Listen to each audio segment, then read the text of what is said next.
Shake it, shake it. And if you hear this song, then go bend your back, go bend your knees, baby, shake it to the max. The DJ please send all the bass to the max. Please just rewind, let me shake it to the max. And if you hear this song, then go bend your back, go bend your knees, baby, shake it to the max. The DJ please send all the bass to the max.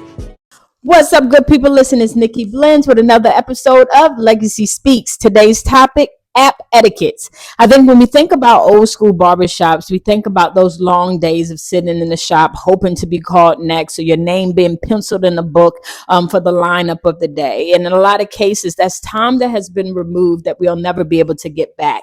So the new scheduling system has been an amazing transition within the self-care service field because it enables so much. But I think in a lot of cases, because of people being stuck in a place of familiarity, transitioning to a new platform or a new system can be challenging. So here's a couple app etiquettes if your service provider has an app system for scheduling. Number one, make sure that you check the app first. Most people have transitioned the app to get rid of the minimal conversation interruptions while servicing other people and allowing you to have full access to everything. 9 times out of 10, any question that you have, you'll already have access to it, and you'll have more information 9 times out of 10 than your service provider has. Why? Because they have the system completely accessible to you, where you'll go in, you're able to see what times and dates they have available. Some people have after hour options, and then you're able to communicate with them via the app, and then being able to take and see other things, whether it be Q&As, things that need to be answered. 9 times out of 10, if the person has set their system up to be effective and fluent, you don't even need to communicate with your barber. I remember there's been times where people had issues because I didn't give my phone number out.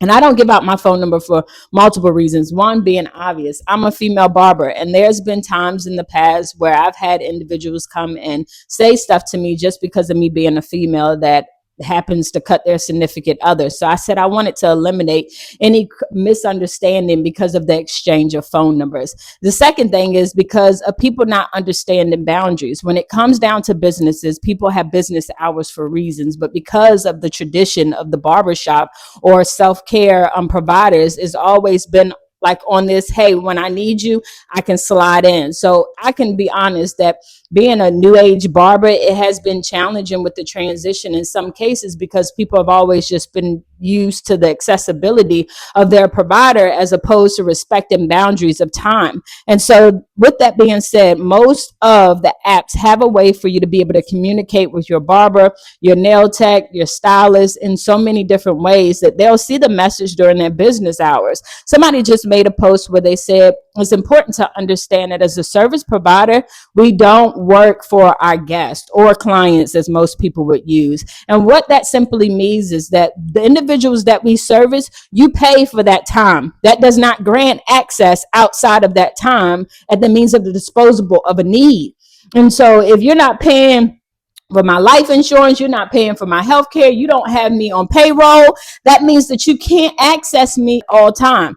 And so it's important to understand those boundaries that need to be in place. I'm pretty sure if I was to take in question a lot of self-care providers, they would be honest and say people abuse that boundary just because they had their phone number by messaging at 12, 1 o'clock in the morning because it came to their mind at that particular time, failing to realize that that person might be asleep or that person may be with their family.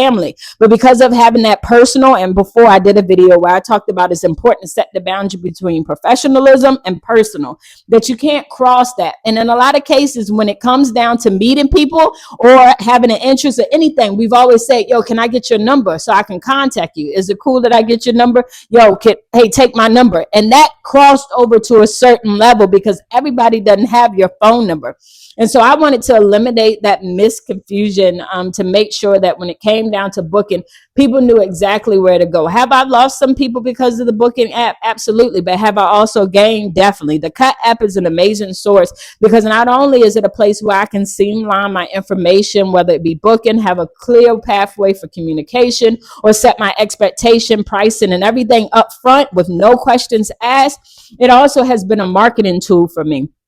And so you want to make sure that before, as I stated, you reach out to your stylist or provider. You want to make sure that you check the app first for any cancellations, any questions. And another thing, when it comes down to checking the app, check the app before your appointment. You don't know if your stylist or barber is behind. You don't know if there had to be a change in service or any updates. You want to make sure that you stay in the loop, because this is a central location to get out mass information amongst people, as opposed to individually going out to individuals. And so I think the app has definitely been a breath of fresh air.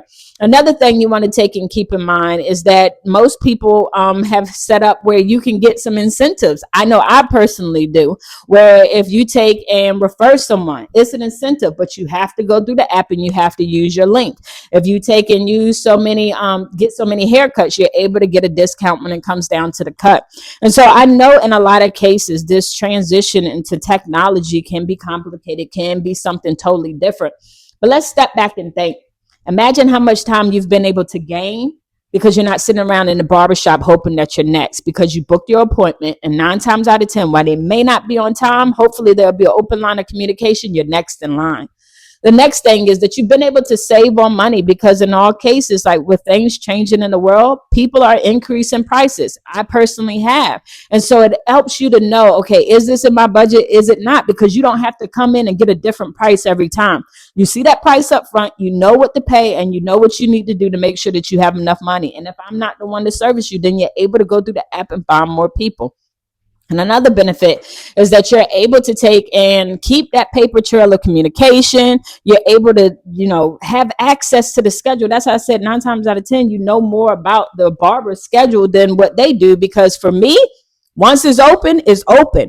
What's available in my books is available in my books. You don't have to ask me, what do I have available? What you see is what I would see. And with that being said, that takes away from time of me working with somebody else. If I got to stop, check my phone to answer questions that you already have access to. The app is our friend. The app creates consistency. It's streamlined, and it helps us be professional. Don't be afraid to use it, because it's different. And you'll find out that in the process, that it'll make this transition a lot smoother, because you have access, you have information, and you're able to plan accordingly. Yeah. Are y'all using the app? As always, grace and peace.